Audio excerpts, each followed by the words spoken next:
Okay, welcome back, everybody. I'm Tarun Khanna. It's nice to welcome everybody to the second panel today, which is Pathways Towards Universal Health Coverage. It's a perspective from the Lancet Citizens Commission that all of us in this panel are involved with, and there's more people online, and then a very large community that's behind it. But you'll learn something more about it as the panel proceedings go ahead. But at this moment, my pleasurable task is to introduce my colleague and friend, Professor Vikram Patel. I was so delighted when I was introduced to Vikram. I'm supposed to read from this bio, but it's really long. So I will do what my friend Atul here recommended and dispense with it and say whatever comes to my mind, which I think is more heartfelt anyway. I was actually told of Vikram by somebody I hugely admired, Paul Farmer. Paul and Paul's mentor, Paul Farmer, sadly left us recently after incredible decades of service. And Paul's guru is Arthur Kleinman, who I think is also sort of a guru to Vikram and is a mentor to me. They had been telling me about Vikram forever, for the 10 years prior to Vikram moving here. When did you move here? 2017. So, about 10 years before that, saying, you really should go, etc. So it was so nice to have him come formally and move here. So technically he is the something Pershing Square professor of global health, but really he's the global guru for mental health. Really, that's how I think about him. He's an amazing academic, amazing scholar, amazing activist. I think of him mostly in conjunction with his wife, Gauri, who's not with us here today, I don't think, no? She's not here yet. Forming Sangat, this amazing NGO for mental health in India. And then he and I have had the pleasure of working together. Well, I've had the pleasure. I don't know about him having any pleasure, but I've had the pleasure of working with him and our other co-chairs on this Lancet Citizens Commission for some years. And it's really been a privilege. So Vikram, thank you very much. And it was really nice to learn that it was Buddha and Marx's birthday today. It's also Vikram's birthday today.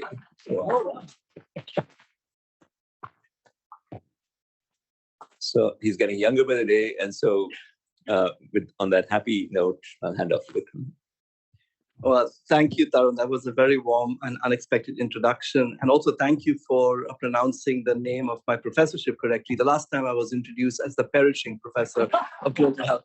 So I know you have the best intentions for me, Tarun. I have to say, the last session is impossible to follow. This is going to be a real, a crashing fall to reality of what we usually do at Harvard.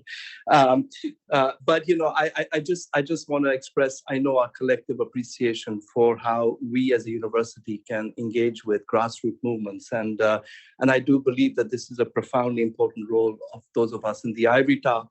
And I hope that as you hear more about the Lancet Citizens Commission, you will see at least one, I think, a much less impactful way in which we do engage with our wider communities as we seek to actually inform policy on one of the most important issues that face the people of South Asia.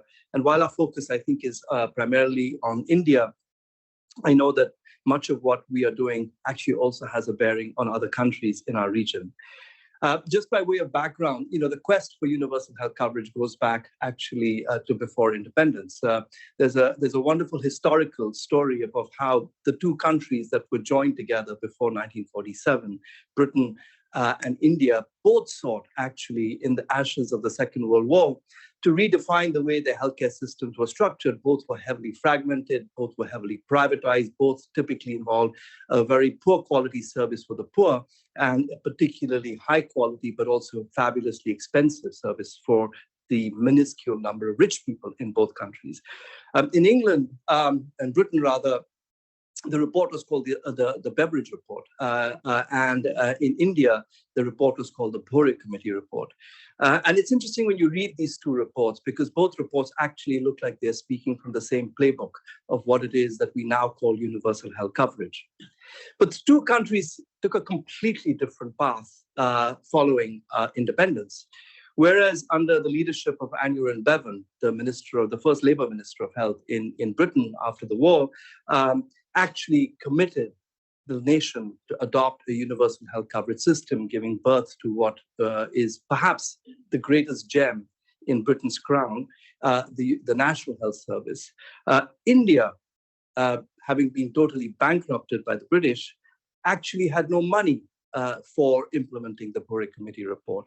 And thus followed 75 years of essentially a continuing disinvestment in healthcare, and the emergence of a healthcare system that is one of the most regressive in the world today, if you define regressive healthcare systems by the key metrics of equity and accountability, and of course, relatedly, quality as well. Today's, India's healthcare system over 75 years has just metastasized into a two-tier system, one which is characterized by a public system that is primarily a system for the poor when they have no other choice, and a system, by and large, which is characterized by very poor quality because of the lack of evidence-based care.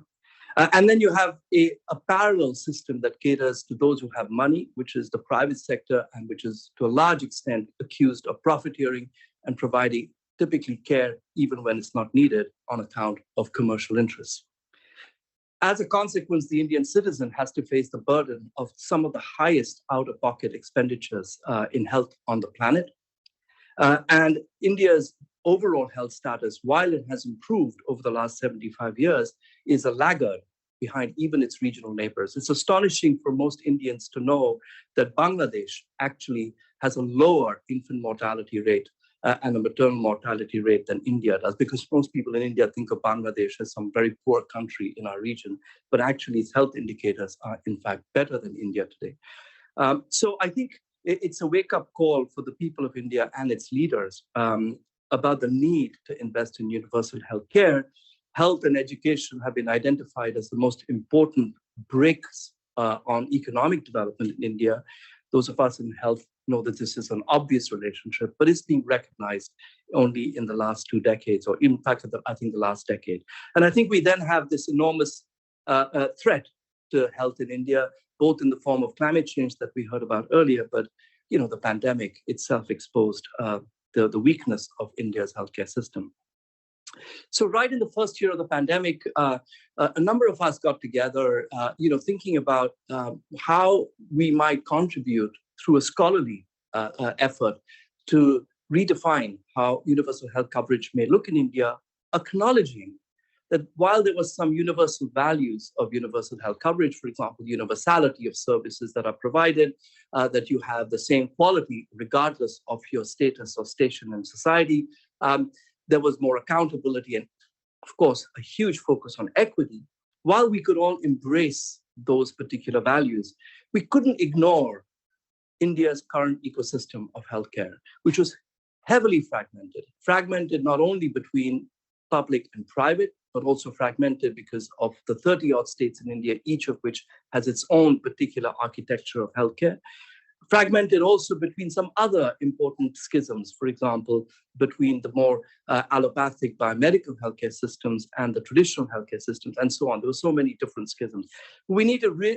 As a commission, we really needed to bring these diverse voices together in order for a consensus to emerge, a consensus that was built both on the reality of India's healthcare system, but also on gathering the views of the different actors and of course, most importantly, the citizens of India.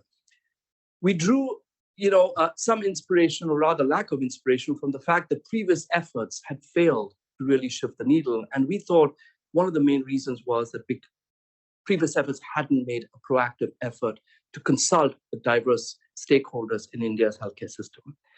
So, Tarun, I have to thank Tarun.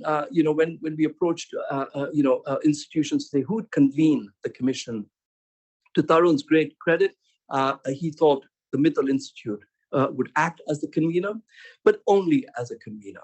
And that what was really important was the center of gravity of all the work that we were going to do was in India. So as we assembled a commission, about 24 or 25 commissioners, apart from 3 or 4 of us who are present here, Tarun, Atul, and myself, and another colleague at Harvard, S.V. Subramaniam, all the other commissioners are physically located in Indian institutions. Over the last 2.5 years or 3 years, we have conducted a series of major research exercises. You're going to hear about a few of them today, but just snapshot findings because of time, in order to gather the views of very diverse stakeholders. Policymakers, Anushka Kalita will speak about the work that we've engaged with policymakers, and there's more lying ahead. Atul Gupta will speak to our work with the finance community to try and understand what it costs, for example, to deliver universal healthcare. And 2 online speakers, Sapna Desai from the POP Council joining us from Delhi, who will speak to the work that we've done in 6 districts of India, a deep dive case studies to get the voices of frontline workers, for example, such as ASHA providers. And finally, a couple of large surveys, citizen surveys. Sadesh will present again remotely the largest survey ever conducted, 50,000 Indian citizens randomly sampled to understand their experiences and preferences in healthcare. The idea really here is to build a set of recommendations around the diverse voices that you will hear about today. There's one more major voice, of course, which are the physicians of India, and Anushka is leading a survey of physicians, both of the allopathic and the traditional medical sector. So a lot of primary work, plus at Christian Medical College, Vellore, we have a hub of a group of researchers conducting evidence syntheses. So that's another piece, knowledge that's already been collected that we will then triangulate over the forthcoming 6 to 8 months into a major report with recommendations that are derived from the report around the architecture of India's healthcare system, governance issues, financing issues, citizens' engagement, and the important question of how technology can enable healthcare to be leapfrogged from where it is today towards universal health coverage. So you're going to hear snapshots of all of that right now. I also wanted to say that another effort that we made is to communicate very effectively across India and build a network. And I think for Tarun and me, one of the most gratifying features of the commission over the last 3 years is the community, the big tent approach that we've been able to pull together. At last count, there are 25 institutions in India that are part of the Lancet Citizens Commission. This includes both major players like CMC Vellore and IIM Bangalore, as well as a range of other civil society organizations. We have more than 150 early career and fellows who are connected to the commission. They're called commission fellows, and most of the work has been done pro bono through the hard work and commitment of these fellows. And I want to acknowledge one such fellow, Anushka, who is here right now, and almost entirely funded by Indian donors, with the small exceptions of support that we've had from the Mittal Institute. Almost the entire commission has been financed locally, and almost all the money that has been received from Indian institutions has gone to Indian institutions. None of it has actually come to Harvard. And I think Tarun and I have a huge sense we put a huge sense of equity here, that this work needs to be financed and led by colleagues who are in India. Finally, what do we expect to come out of this? And Tarun will speak a little bit more as the closing speaker of this panel. We are now in the final stages of pulling together the evidence. We are working with the National Health System Resource Center to develop a set of policy options around that evidence that we will then work over the next few months with the ministries of health, all the different policymakers in ministries across India, with the sponsorship of the National Health System Resource Center, which is India's leading technical agency for healthcare of the state. And that we will then finally write up our recommendations over the course of the year, with the idea of having the Lancet Commission published after the new government takes office in around May or June next year, so that it seems like a good timing for these recommendations to be presented. There will be more work we think for the Mittal Institute and for our collaborators and our colleagues across the region, and Tarun will speak a little bit more about that towards the end. So I'm going to invite now our speakers in a particular order that reflects some of the different stakeholders to present. The task for them is to try and present what is for each of them a huge amount of work in a few minutes, and I would request them to try and stick to that. If you see me waving like this, it's to them that time is short. So we have some time for questions as well. And we started 15 minutes late, Hitesh, so I hope we will get an extra 15 minutes to end.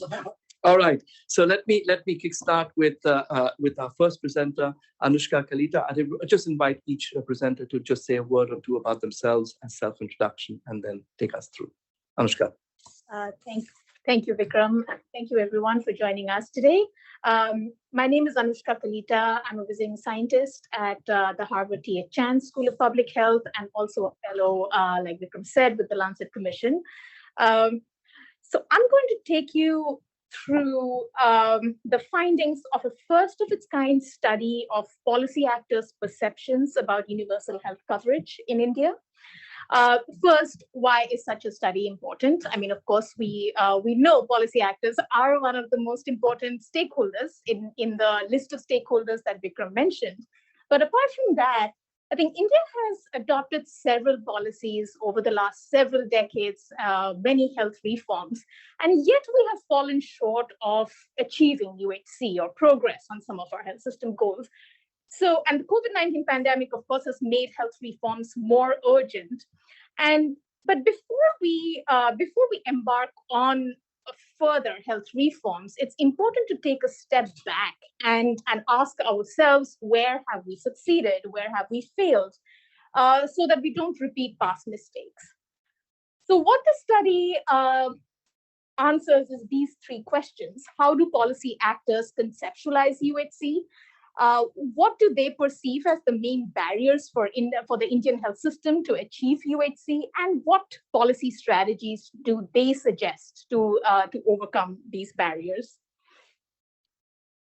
To answer these questions, we spoke to 38 leading policy actors from diverse backgrounds, and we have representation from research and academic institutions, civil society organizations, government officials, and probably for the first time, a huge representation also from the private sector and industry in such a policy forum.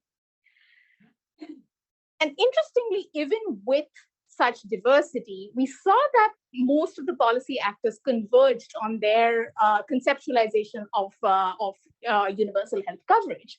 And although India has, of course, made commendable progress on many health indicators, these four were highlighted as the most important gaps and need to address for future reforms. So that's quality of care, equity, financial risk protection, and comprehensive services. And these map beautifully with WHO's definition of UHC. And these are just quotes from our interviews that highlight how all four sort of different groups of policy actors converged on this vision. So, what were the systemic health systems barriers that they highlighted? The first was health financing, both insufficient resources for the health sector and inefficient use of these scarce resources, shown by underutilization and just rampant inefficiencies across the health system. In health care delivery, the main point that I would like to highlight here is the fragmentation that Vikram mentioned as well. So between the public and private sector, across different levels of care, which don't talk to each other, they are not coordinated, and across different provider types. There is generally a lack of stewardship, especially in a mixed heterogeneous system like India. We haven't seen them come together, any sort of leading voice that has led the different sectors. And of course, regulation exists on paper, like we all know, but there is a huge gap in enforcing these regulations. And then there is centralized solutions, one size fits all for a diverse country like India. That's not very effective, as we have seen. Now, there, so there are two large problems that cut across these different aspects. One is the lack of a comprehensive health systems approach to reform. So reforms are vertical, they're incremental. And then there are fragmentations that lead to inefficiencies and low value care across the system. So what were the suggestions that our diverse sample sort of recommended? So on health financing, the first was increasing resource allocation. As we all know, India spends a minuscule, about 1.5% of its GDP on healthcare, so increasing that to maybe about 5%. Mixed systems of financing, both tax finance, tax resources, as well as contributory health insurance, pooling for the large amount of out-of-pocket expenditures, and different types of purchasing. So basically what this means is moving from passive purchasing of line item budgets and salaries for health providers to more motivating and incentivized approaches to strategic purchasing like capitation and global budgets. In healthcare delivery, again, there is an urgent need to look at the healthcare system as a whole and not only as the public system. As we all know, the private sector provides most of the healthcare in India, and most policies in the past 75 years have focused only on the public system. So there's a need to really sort of address that. In human resources, we have focused on numbers and ratios and higher number of nurses. What is the doctor-patient ratio? That doesn't really make that much sense if we don't really think about the roles, what these personnel are playing. And of course, there is the need for stronger referral linkages across the different levels of care. Digital technologies were recommended as one of the most important tools that India has, especially in terms of the almost unmatched digital innovations in the country. And most of the policy actors thought that they could be leveraged to address several of the health system gaps that we just discussed. And then there is the need for context-specific reforms for different states, and not just states, but going more granular. And Sapna will present more on the district-level realities and the diversity that we see in India. So, I mean, of course, given our very diverse sample, we also saw a lot of points of contention amongst the different policy actors. And I would like to highlight just a few for this audience today.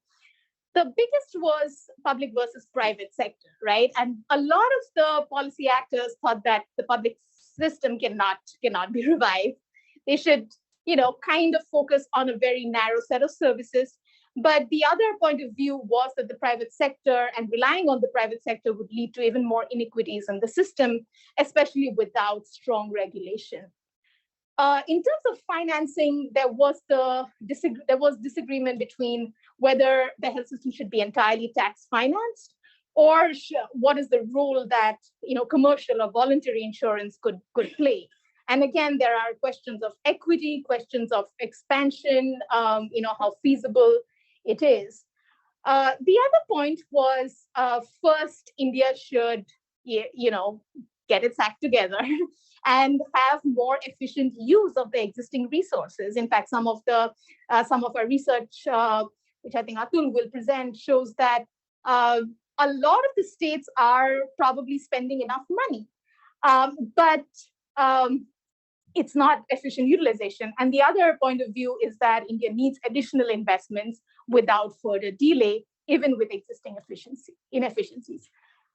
Digital technologies were also a point of contention. Of course, I mean, most policy actors agreed that it is a powerful tool, but they warned us of the pitfalls of having a magic bullet kind of approach, especially for a complex and dynamic health system like India's.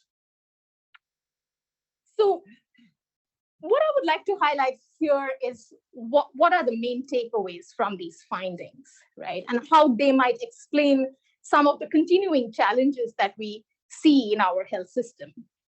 So one is, of course, the study showed a diversity of perspectives, and I think it aligns really well with the Lancet Commission's a goal of bringing diverse stakeholders together. One of the disconcerting reflections is that we didn't get really good solutions, even from these leading 40-odd policy actors. And most policy actors broadly mentioned, regulations to improve quality or regulate the private sector, but we know regulation has really not worked in India. Enforcement, weak state capacity are very real problems. Most strategies tended towards a very vertical approach, even though policy actors themselves talked about the need for a very comprehensive health systems approach. And again, there were very limited ideas about how do we generate resources. I mean, the lack of very limited fiscal space in India is a very real problem. There are many competing priorities for a country like ours. And then a lot of the solutions were very incremental and not transformative. So it's just different areas of different aspects of the health system, and also very path dependent. Most of the solutions have been tried, tested, failed in the past, but were suggested again. For example, training health workers to improve quality of care. And these, I think, what it shows us is what Vikram alluded to earlier, is the lack of reform coherence, first of all. So, different reforms, different policies in India is pulling the health system in different directions. There is no one sort of, there's no value alignment and one goal that I think we are chasing. There's absence of transformative health system reforms. This, it sort of explains also the schism that we see between the public and the private sector, because people who have made these decisions have not really come together to think about how to address this problem. And what it kind of gives us as the Lancet Commission is to think about these very real problems and these very complex solutions to consider while we form our own recommendations for the Commission. And I would like to, on behalf of the research team, and some of us are here, I would like to thank you all again for joining us. Thank you, Anushka, and thank you for being on time. So that's the policy actors' kind of view of what's happened historically. Let's now turn to what we're hearing, the voices of two very important stakeholders. The first, we're going to hear about our frontline workers in districts, in certain districts of India. I want to invite my colleague, Commissioner Sapna Desai from the POP Council in New Delhi. Sapna, over to you. Hi, everyone, and thank you. It's lovely to see you all in the room, though I couldn't be there. As Vikram mentioned, I'm a commissioner, and also in light of the first panel, I should add, I spent the first decade of my life my career with SEWA. So what I'm going to present today is Sapna, just give us a moment. I think for some reason we're not getting your sound through clearly. So just give us a moment. Okay. Could you speak now? Try speaking. Can you hear me now? Can you maybe just adjust your volume? Perhaps let's try that. We tried earlier. It's on full. Okay. Any better? Is there any way to? That's the uppermost volume. Okay. Maybe Sapna, if you can speak closer to the microphone, please. I'm sorry. It seems like we're the maxed out volume here. Okay, I'll try to yell. Does that help? Can you hear me? Okay, it's not great, but I'm going to request everyone to stop breathing for the next 10 minutes, and so we can hear you. We can hear you a little bit. Let's try. Okay, I'm going to try my best to yell, if that helps. So I'm going to talk about. Can you hear me, Vikram? Yes. Any better? Very okay. Little, but we can. Okay, so I'm going to present our findings or our study that we did at the district level to understand the voices of actors. So I'm going to start first with presenting what a colleague of mine, Arnab Mukherjee, who's also a commissioner, developed, which was a district level index of all of India's districts and their performance on UHC. Now, UHC indices are normally collected at the national level, and in India, there have been attempts to do the state level. So this is the first time we examined district level performance with UHC using a standard WHO World Bank index that was adapted. So it was using routinely collected national data across a range of domains. Now, when we think of healthcare in India, we always think of state variation, given that health is a state subject. But what this map clearly shows is actually the district variation is quite stark. You see sharp variation even within states, in neighboring districts across states, as well as obviously geographically across the country, with sort of surprise shockers in terms of high or low performance were not expected. And what this really told us and drove home was how important it is to really understand how the health system works at the lowest level we could.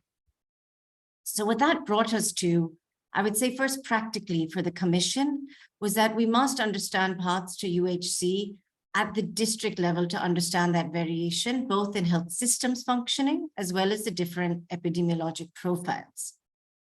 The second, I think more philosophically, given the commission's approach, is that we wanted to ensure we had the perspectives of a very diverse range of stakeholders, premised on the idea of co-production across a wide range of partners, as well as people-centeredness in the way in which the research was conducted. And I'm just going to quickly show you the number of partners that were involved in this study, ranging from grassroots organizations like Ekjut to IIM Bangalore, Sochara, the George Institute, etc. So we had a wide range of partners across the country. So that led us methodologically to decide to do qualitative research with stakeholders to examine gaps, priorities, and solutions. So our main research questions were around 3 areas. One is, what do stakeholders prioritize? And this is primarily around those who deliver healthcare. And how do these vary? What the current challenges or barriers to UHC are? And of course, what are their recommendations for solutions, which are slightly different from what Anushka just presented. And I'd like to highlight that our real focus was understanding variation as opposed to going very deep into each of these questions. So what we did, building off of the index that I presented earlier, was choose 6 districts in the country to do in-depth case studies where we could compare. And we chose these districts with some difficulty to ensure we had geographic variation, as you can see, across the country. We had variation in high and medium and low levels of performance on UHC based on the index. And we also could capture interesting things to learn. For example, states that had interesting or important ways to engage communities, states that have been traditionally high performers for various reasons, such as local self-government. So doing that, we landed on 6 districts, as you'll see, 1 in Himachal, 1 in Meghalaya, Jharkhand, Tamil Nadu, Kerala, and Maharashtra. And we had partners who have been part of the commission in each of these districts, working for many years at the grassroots, which was also very important to ensure that we could capture local context as well as local voices most effectively. So this was not fly-in research. As you'll see with whom we were able to interview and engage with, we really focused on community actors in the health system, like local government health committees, self-help groups, Ashas and Anganwadi, so our frontline health workers who really deliver care at the household level, providers, both in the public and private sector, and importantly, administrators, those who take decisions at the district level. And one of our study partners actually was a district level health officer. So we've been able to conclude almost 200 interviews across these 6 districts. I'm going to give you a very quick snapshot, probably because you can't hear me either. But we found really interesting variation across the different streams that the commission has been working on. One is human resources. So for example, on one hand, we found in a place like Himachal, the district, despite having issues with availability of specialist providers, had a deeply committed workforce of Ashas. And that's what the community kept bringing up, that look, we trust our local healthcare workers, even if we don't have the doctors. If we move to service delivery, though, you'll see different states had different issues. So Kerala, very interesting enablers or pathway using intersectoral coordination for things like palliative care.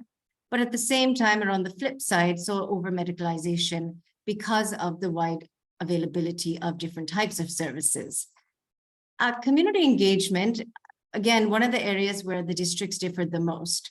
So in Jharkhand, we were in a district where participatory learning and action, a very grassroots approach, has actually been adopted by the state to engage communities, particularly women, in identifying their problems and the solutions to them to address maternal neonatal health issues. On the flip side, Tamil Nadu, a very historically high performer in universal health coverage, has almost no formal mechanisms to engage with communities outside of just direct service delivery. Moving on, in the area of financing, we saw interesting variation. For example, the priorities that were listed were having additional insurance coverage in areas where there's a large private sector. But in a state like Meghalaya, where there really isn't a vibrant private sector, the importance was on flexibility of financing for things like safe motherhood. In governance, interestingly, in a place like Himachal, top-down monitoring was valued as a high priority, that you have top-down monitoring of the way health services are delivered. Whereas on the flip side, top-down leadership was a real problem in other states because you had these frequency of campaigns that really were taking away the basic priorities that health workers needed to address. And lastly, and something that wasn't actually what we set out to look at, but we could not ignore, were the social determinants, the underlying determinants of health that determine how healthcare is delivered. So again, in Kerala, high literacy rates, but in Tamil Nadu, health being a really key part of political and social movements historically, really manifested in the way in which we understood the way providers, for example, have been recruited. One of the main things that came out as a challenge was the lack of public transportation, not just transportation and roads, but public transportation being a key issue in terms of access to healthcare equitably. What I've just given you here is a terrible sort of very quick snapshot, but really to highlight the fact that we saw so much variation at the district level, but even in the districts in the same categories. So if we're to sum up what we learned, obviously there's very distinct pathways to UHC that are coming out from the voices of those who actually deliver it. Tarun had asked me, I think a couple of weeks ago, what we found was most surprising. And that's what I'm going to talk about right now to conclude. So one is that very unexpected variation in those districts within the same coverage category. So the three high performers had completely distinct pathways to how they achieved those levels of UHC, whether it was community engagement in Himachal or local self-government in Kerala. The role of trust in the health system, we hear so much about India's broken health system, but trust emerged in every single one of these districts as a very important characteristic of what people expect of the public health system. But that wasn't just linked to services. It was also linked to outreach, to engagement, particularly by ASHAs. The influence of political and social determinants that I suggested in terms of the historical political determinants in certain states, but also things like public transportation or local self-government, as I mentioned, or in Meghalaya, an entirely new approach to really engage healthcare delivery, medical officers in particular, in participatory identification of issues. So lastly, what does this mean for the Commission? As we wade through these findings, which are quite fresh, just last month, really, we finished, we realized that there are really unique, localized, and important interplays we need to unpack between the 5 streams of work that we're engaging in that are really probably going to give us much more light, in addition to what Anushka just presented, on the types of solutions that we need to see at quite a decentralized level. And to conclude, there's a picture of our team. As you can see, we had a very wide range of institutions involved, which was the best part of doing this work with the Commission. And we've all just met at IIM Bangalore last week to start wading through these results. So on behalf of this entire team, thank you so much. And I really hope you heard some of that.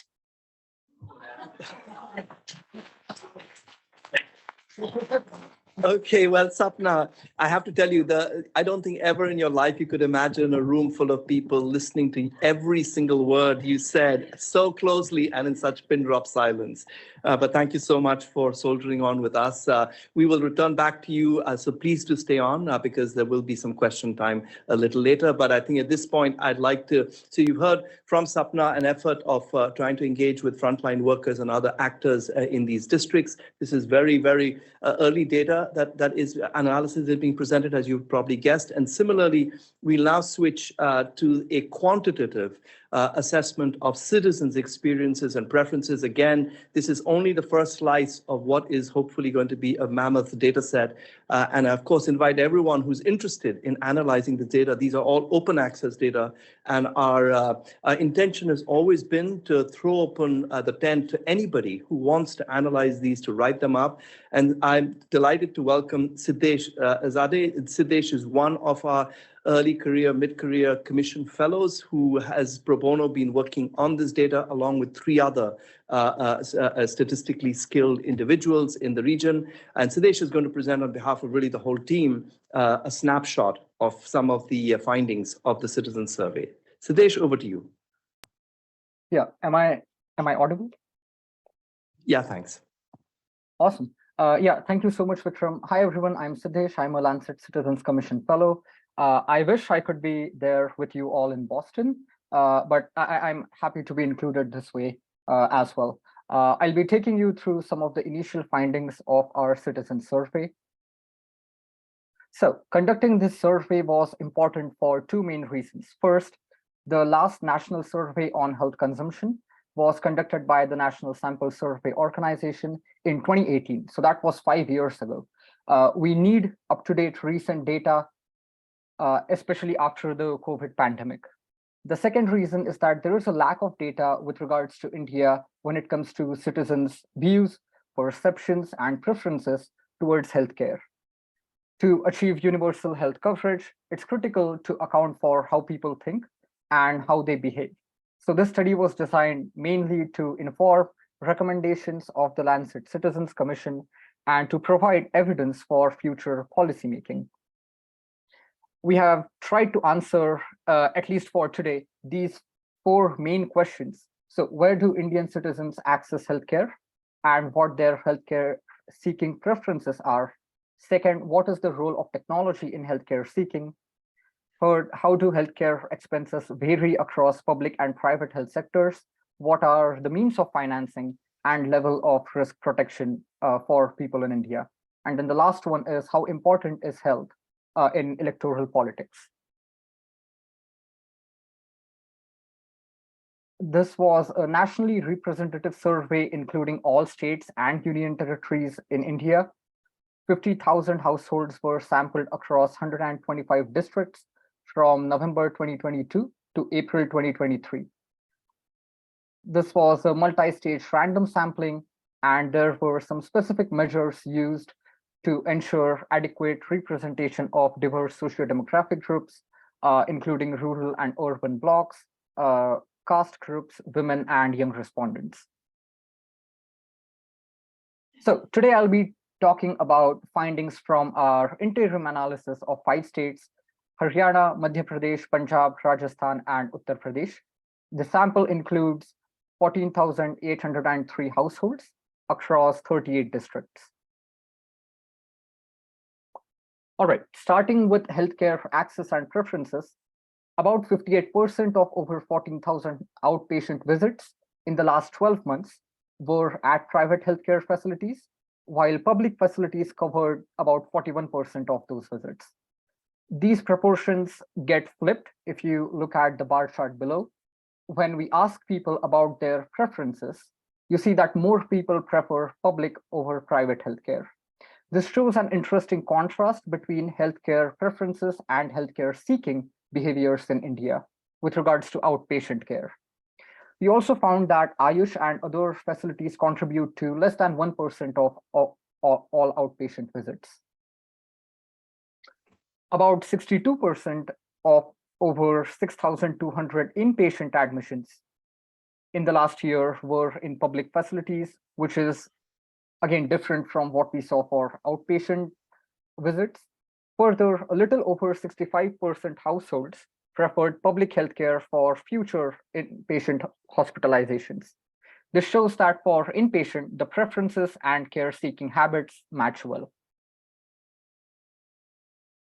Moving on to technology use for healthcare, over 50% of 14,800 households noted that they use digital technologies to access healthcare or for seeking healthcare-related information. Most frequent reason to use technology was seeking general health and wellness information, while least frequent was video consultations. Still, it's pretty remarkable that over a third of all households had used technology tools for medical consultations. All right, with regards to healthcare expenditures, for outpatient care, average direct expenditures were about 6 times greater in private compared to public healthcare. Direct expenditures can be further broken down into 3 components: costs of medicines, consultation fees, and diagnostic testing charges. The largest component of these expenditures was medicines cost, about 45% of the total direct expense for public care and 60% in case of private healthcare. We also compared these expenditures with routine monthly food expenses to kind of mark the burden that healthcare can put on the households. For inpatient care, the average direct expenditures were about 16 times greater for private compared to public healthcare. This means that inpatient admission in public facility was about 34% as expensive as getting a month's food supply. But when we are talking about inpatient admission in a private facility, this percentage raises to over 390%, or 3/4 of the monthly food expenditure. The dominant source for out-of-pocket healthcare expenditures was household incomes and savings for both outpatient and inpatient care, followed by borrowing and sale of assets. Interestingly, borrowing and sale of assets was also more common for inpatient care than outpatient, which points to the higher costs associated with inpatient care, but also to the risk of financial distress that these households might be facing. About 21% of households in our sample were covered under some form of health insurance. Of these, most were covered by a national level government scheme like PMJ, followed by employment-based insurance, and then followed by state government schemes.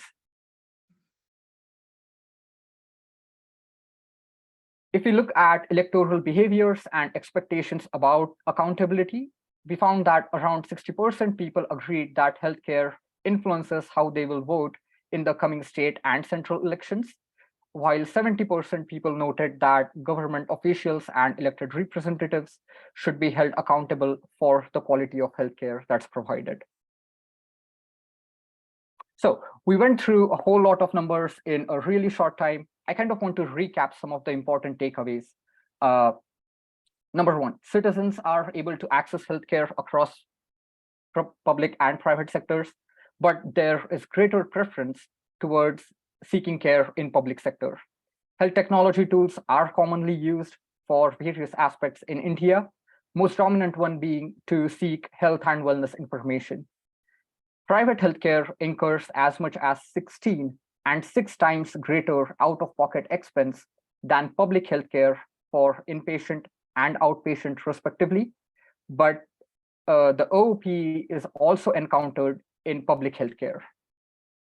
The household incomes and savings are the dominant source for health financing. Only a fifth of surveyed citizens are covered by any form of health insurance. Of these, most are still covered by central government schemes. And finally, in about 60% citizens, views about health and political accountability towards it influence electoral decisions. Well, thank you so much for listening, and happy birthday to Vikram. I'm really proud about that last-minute edit. Thank you, Siddesh. And as you can see, the question of healthcare financing is central to actually figuring out where we go, how we can actually achieve an equitable healthcare system. And so I'm delighted to introduce Atul Gupta, who's joined us from Wharton and is one of our commissioners. And he's going to describe some work that the financing work stream of the commission has been doing. Thanks, Vikram. Thanks, Tarun, and thanks to the entire team, actually. As Vikram said, I'm from Wharton, so not only do I not have any Harvard affiliation, I'm also disturbingly from a competitor. So I hope you don't hold that against me. But Yeah, so I'll get started. And this is actually a great segue. We've seen how high out-of-pocket expenditure is from the individual's perspective. I'm going to show you some data now at an aggregate level so that we can establish a baseline at where India is right now. So this figure on the x-axis, I'm plotting the percentage of healthcare spend as a percentage of GDP. This is data from 2019 from the World Bank so that it's comparable across countries. On the y-axis, it's what fraction of health spending is out of pocket, right? And you can see if you just sort of look at the pattern, this is not every single country in the world. It's obviously a selected sample, but it's a selection of countries that I thought was relevant. You can see that there's generally this downward sloping trend, right? As countries get richer, you can see that they spend more as a fraction of their economy on healthcare, and also they do a better job of limiting out-of-pocket spending, right? Unfortunately, India seems to be pretty much at the start of this journey. And as Vikram had said initially, India, as you can see there, India is doing a much worse job than Bangladesh, for example, on what fraction of healthcare spend is out of pocket. Not Bangladesh, but some other countries like Sri Lanka, for example, what fraction is out of pocket. And something that was surprising to me is that there's this group of countries which the World Bank classifies as low income. And India is actually not in that group. India is a lower middle income country. But that group of countries, which is primarily sub-Saharan African countries, they do a better job of both spending on healthcare as well as how much of it is out of pocket. And then specifically the countries that India likes to compare itself with, for example, China, or what other people sometimes compare India to, like Brazil and others, they do a much better job in terms of out-of-pocket spending. Just to summarize some stylized facts on healthcare spending in India at an aggregate level, I've already shown you that India spends less on healthcare as a share of its GDP than what we like to think of as peers, although all of these countries have a higher per capita income than India. So we should keep that in mind. For example, Brazil spends 3 times as much as India does. Specifically, when we talk about the government actually spends relatively little. So combined central and state government spending on healthcare, as Anushka mentioned, this also was about 1.3% of GDP in 2019. And on the same countries that I've given earlier, the government spends a lot more in those countries on healthcare. Of this spend, 2/3 is spent by the states. So it's largely spending by the states. So states have they have a huge role to play if we're thinking about how we can make this universal. Now, you might argue that the size of the government is smaller in India relative to some of these other countries. So how can government spending be a high fraction of GDP? But even if you think about what fraction of total government spend was on healthcare, in India, it was only 5%, whereas in these other countries, it was more on the order of 10%. So even as a fraction of government rupees or dollars or whatever you want to think about, we are not investing as much as perhaps we should. Now, as a result of this, since public financing of healthcare is low, private financing of healthcare is very high. So 60% of total healthcare spend is privately financed. It varies a lot across states because, as we've said earlier, different states do a better or worse job of this.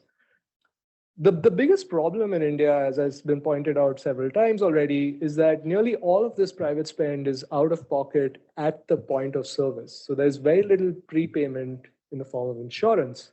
Only 7% of total spend, and so 7% out of 60% is in the form of insurance premiums or prepayment. So most of the spend is actually out of pocket. Having said that, I don't want to give this picture of doom and gloom. As Vikram said, we are improving on almost all dimensions that we've been tracking. Of course, the improvements have been slow. And I think that's part of the ambition of this commission, is to think about reforms and suggestions that can help with a discontinuous change in India's trajectory. So we set out to answer 5 broad questions in the finance team. First, what would be the per capita level of spend needed to implement universal healthcare coverage in India? Current government spend is about 1,750 rupees. Depending on what you think about as the purchasing power parity conversion rate, if you take a rate of 5, which some people have suggested, then it would be about $350 per capita. Total spend is about 4,500 rupees, just so that you keep that in mind. Now, whatever level we want to attain, how can public health spending be increased to meet that need? How can we improve the performance of existing public insurance schemes, as well as the quality of providers? People have already touched on various issues with the quality of healthcare and efficiency of healthcare in India. What should be the size and role of commercial insurance, which we think is a very important element in this? And how can we derive better value from out-of-pocket spend? I won't touch on all of these because of limitations of time, but I'll talk about a couple of these just to give you guys a flavor of how we're thinking about it.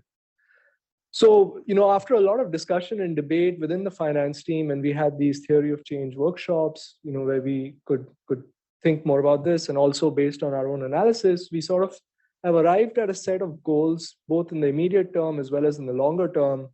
I can't go through all of these in the interest of time, but just to give you guys a flavor, one thing that we're thinking about in terms of the architecture of this universal health coverage system, there should be a set of essential public health services that should be provided by the public sector, which should be completely free and universal access.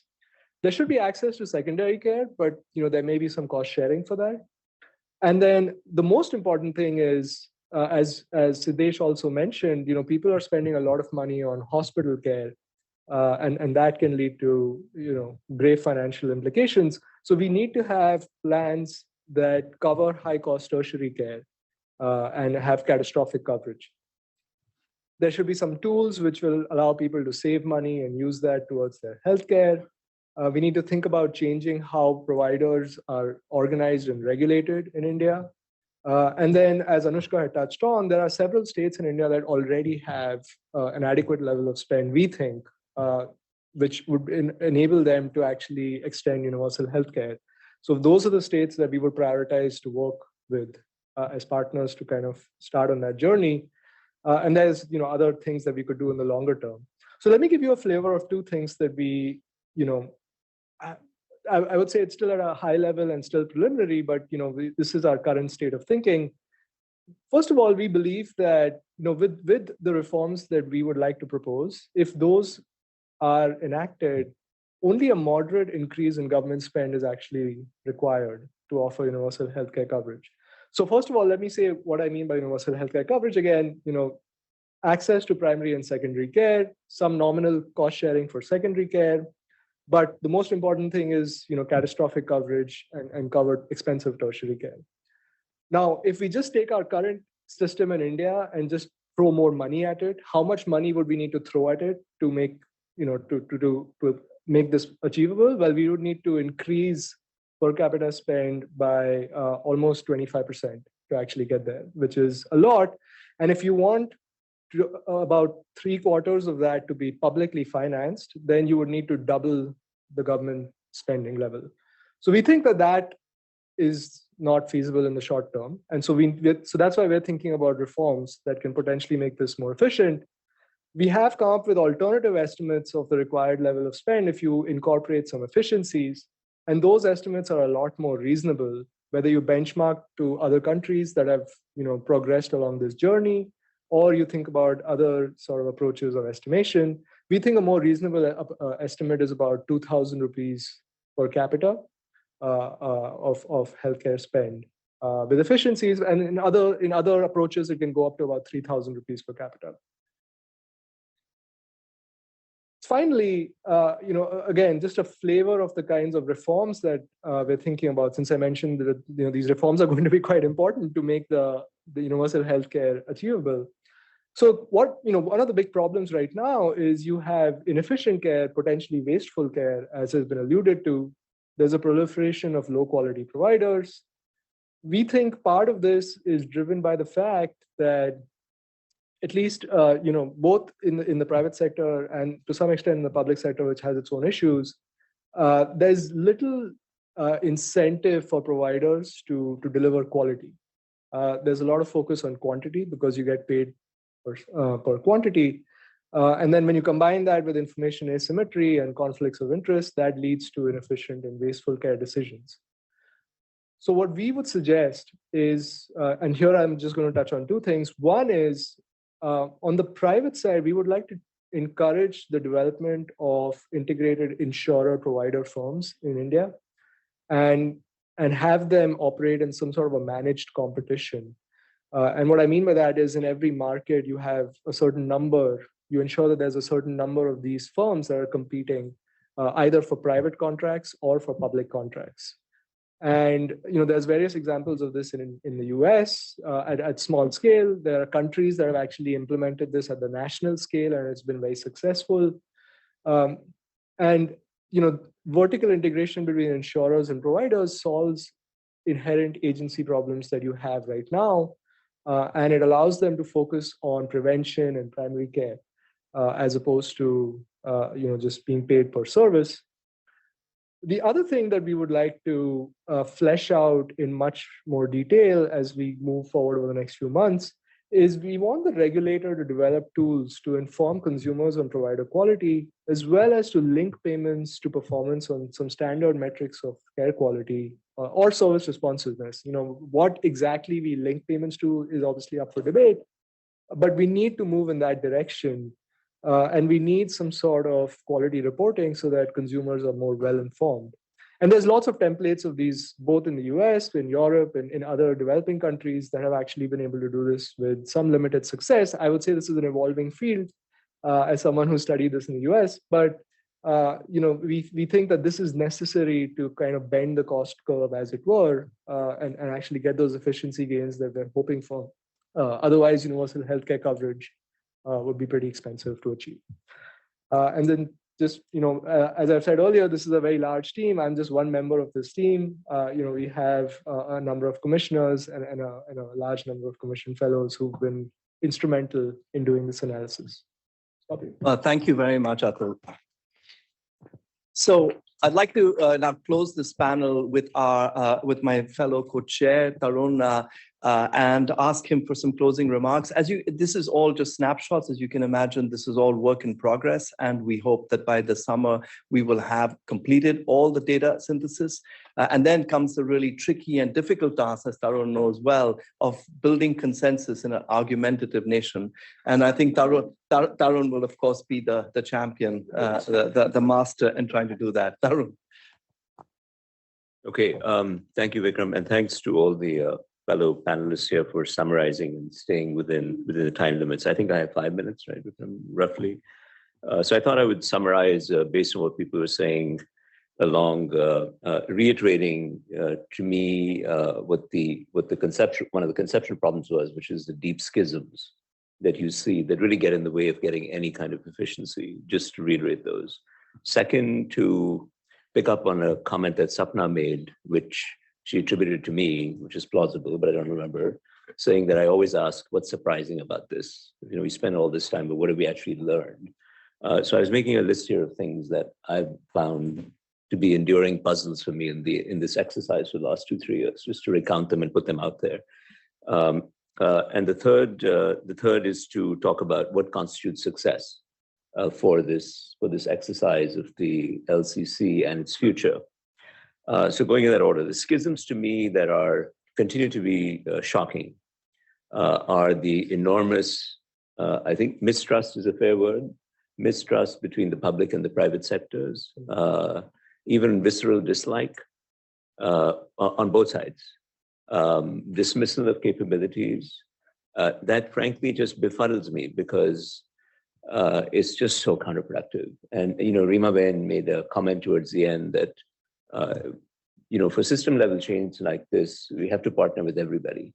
And it was just shocking to me how people that I deeply respect in all walks of life, equal opportunity criticism here for all of us, they just didn't want to work with anybody else.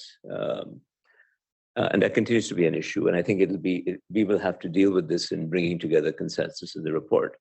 The second schism, which hasn't come through in our choice of panelists, in our comments of our existing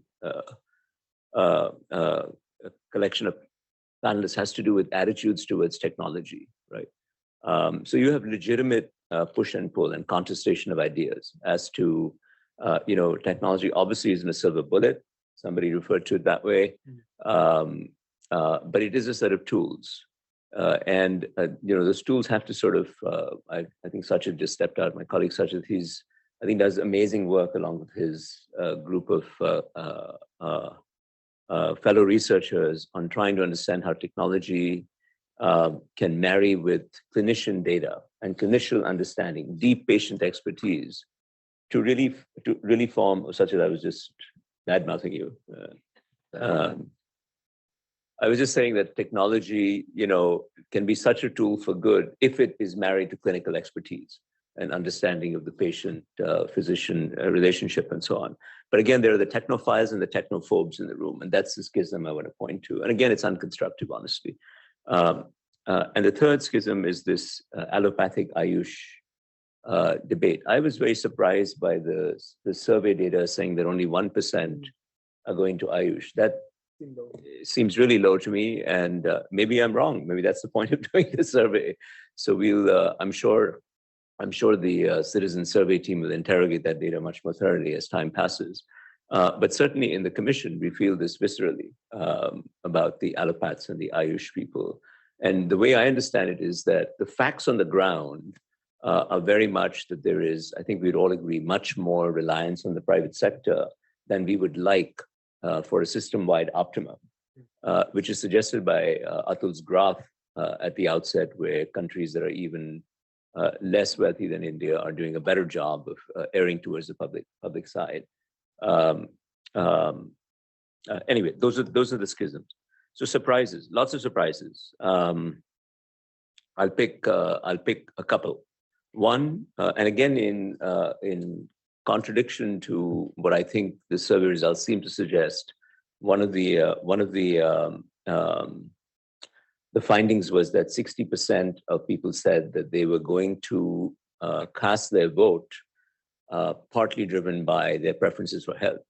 That's just not been the case historically. So I wish we had asked that question retrospectively. I mean, one of the enduring puzzles for political scientists is, why is health not a political issue in India? I'm talking about India, and in many developing countries. Why is it not the issue? And I can think of many categories of hypotheses, right, that are mutually exclusive and have very different action implications. One would be that particularly the poor and disenfranchised have simply given up and have said, this is a useless cast of characters, we're not going to bother. That's plausible. Another is that they don't see the value of particularly primary health, and they only treat health as something that happens, when, I think of a polite phrase, bad things happen.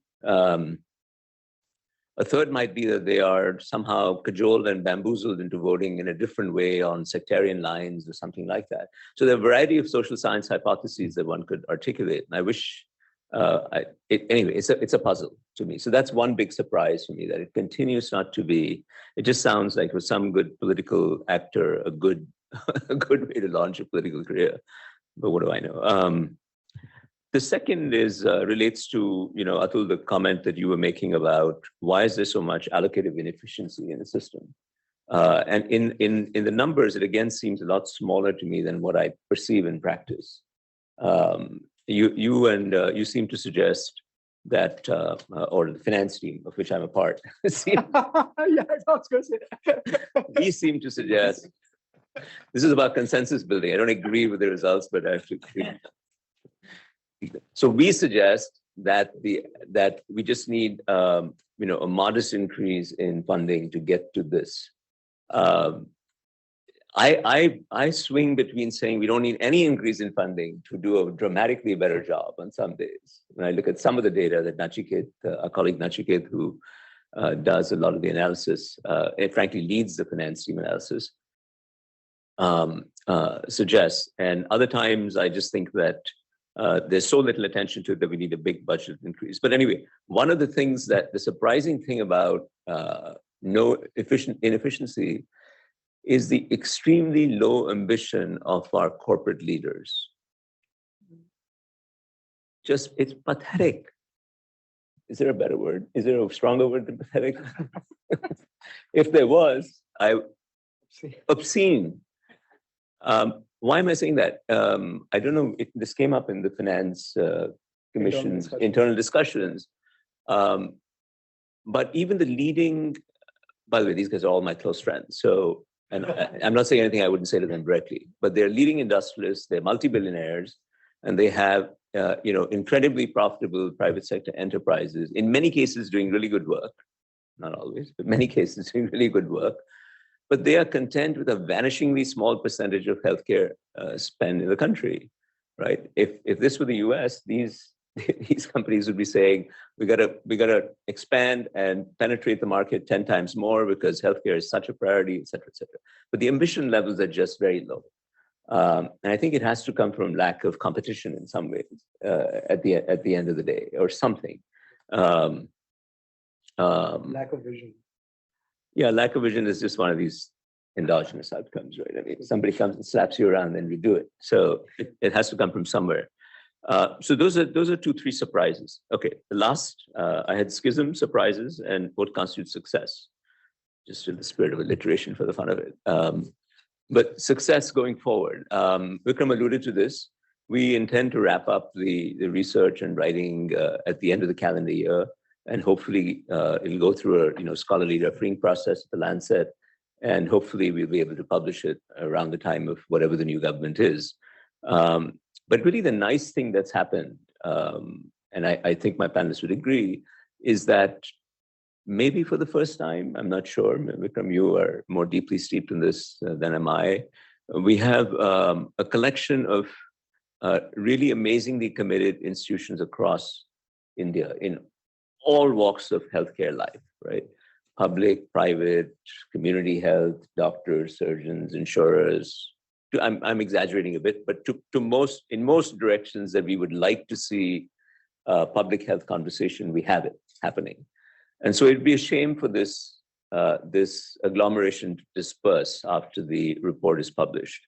And so our intent is to use the continued good offices of the Mittal Secretariat, so to speak, to continue to allow this community to exist. Right now, we've got a newsletter that goes out once a month. It is very carefully curated, and it's, I think, very, very good, if I'm allowed to say that. I don't have any role in actually building it, but it really is very good. We have a lady in the Mittal Institute office in Delhi that puts it together.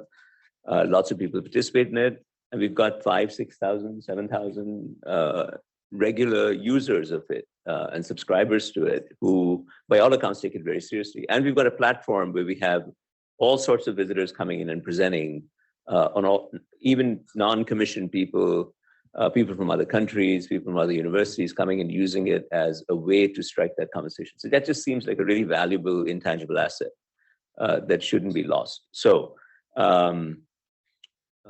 in my ample free time, that's what I will. Thank you, Tarun. Thanks so much. Okay, thanks. So we're almost out of time, but I think we have a few minutes left for a few questions or comments you might have to the Commission on how we proceed from here. Please, if you could use there is apparently a microphone that will come to you. Yeah, sure. So my name is Wenjian Zhang. I'm a law school faculty in India, but I'm a Chinese, also visiting fellow here at the Kennedy School. As a Chinese living in India, so when you see compare this out-of-pocket, so I just feel there's some conflicting evidence to some extent. For example, medicine, I really feel in India much cheaper for the daily, expenses. But for hospitalization, similar level. In terms of coverage, I think India much lower compared to China. So for this comparative research, I think we need a more nuanced, like research. I think also you mentioned the out-of-pocket compared to other developing countries. We also need to think about the GDP per capita, the same level, right? GDP per capita, same level, if India is a higher comparatively or not. So another interesting thing I also find that in India, the training of doctors is too competitive and too expensive. So, for such a big developing countries with a large population, So it's not reasonable to have make the system. So I think when we analyze, not just focus on the healthcare system, but also think about the education system a little bit step further. So I find in China the production of doctor much cheaper and easier. So I think it's needed for for developing countries with such a large population. So that's why and China become the second largest destination for Indian students. The vast majority is for medical studies. So I think India maybe also now has some reflections, but when we think about the causes, we may not just focus on the policy itself, but a little bit further. I just have such a short comment. Thank you for that comment. I think it was more of a comment, and in the interest of time, what we'll just hear is comments, and then perhaps over lunch, please feel free to, come to any one of us for questions. So I got Marty there, and then yourself. I'm not in health, but I'm married to a public health person. And I follow India. So 3 comments. One is your question about why there isn't more, it hasn't been a record in the voting for public health. There's something in me that says when you've never been a welfare state, nobody thinks about health as a right or an entitlement. And when the state has been so bad, people don't have that great an expectation. That's the other is on the insurance that, as I've known it, it's for the hospitalizations for the most part.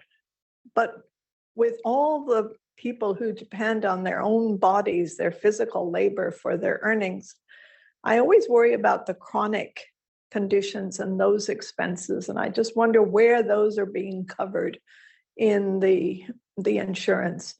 And the third is just a question as to how much you've looked at Thailand and the lessons from Thailand, because I heard you speak, Uncle, about the US, but I think there's real lessons to learn from Thailand. Thank you. Maybe we'll give a chance for a final quick response from anyone on the panel after we hear this third comment.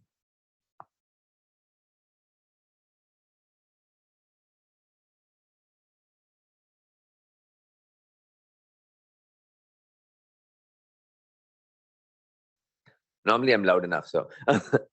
So, the India is a country with a low population age, and most of the expenses happen in the last decade of life, everywhere, certainly in the United States, right? So clearly there's not that many voters. There's more voters than the people that don't care about healthcare. That's not surprising. But also, given that that's the case, that the expenses occur later in life, it seems like for India, or for everywhere, but certainly in India as well, there should be a lot of emphasis on non-medical care, as in exercise, health, diet, because the leverage on that will keep people healthy longer and therefore not require so much expense on the last decade of life, which in a country in India, like India, is going to be very expensive and hits all the insurance companies, right? Because all our insurance is sort of capped. So you hit the cap and your family's broke and there's nothing you can do about it. Yeah, well, these are really great comments, and I'm hoping that this session is recorded, because I think there's been some really useful thoughts that others have expressed. But I wondered, would anyone add to the point of Thailand? I don't know whether you wanted to. Yeah, no, I think that's a great comment about Thailand. And actually, in my slide on the data, actually I had Thailand. Thailand has actually managed to reduce out-of-pocket share at a remarkably low level of spending. So they've been super efficient in extending universal healthcare, and we have looked at that model, and that's some of those efficiencies are what we're hoping to obtain to sort of keep our spend level lower as well, rather than actually having to ramp it up. So that's definitely on our radar. I think there was another comment about insurance, whether it covers outpatient care for chronic individuals. Yeah, so I think your point is completely well taken. I think that currently insurance plans are entirely driven by hospital care. And that is an issue. And what we're envisaging is, insurance plans. First of all, if it comes in what we consider to be like essential health services, then that will be covered. So some of that might take care of the issues that you were talking about. But then we want to move to a place where there's universal access with some cost sharing, nominal cost sharing for some of those specialist visits and things like that.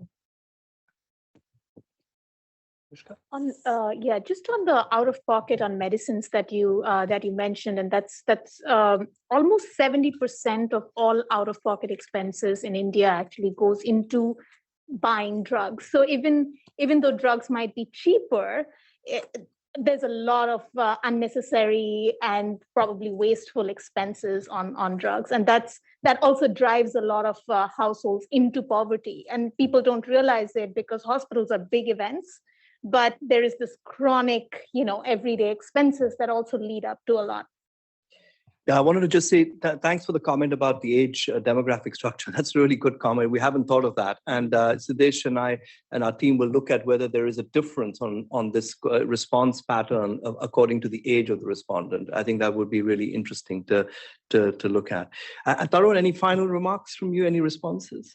No, so I appreciate the comment about basically medical schools and the generation of future health professionals. And as we've known, this is again a political economy issue more than anything else, about licensing and who's allowed to set up a nursing school and who's allowed to set up a medical school and so on. But that market clearly is distorted in a significant way. And I don't know if we've actually looked at that in the commission, but that is.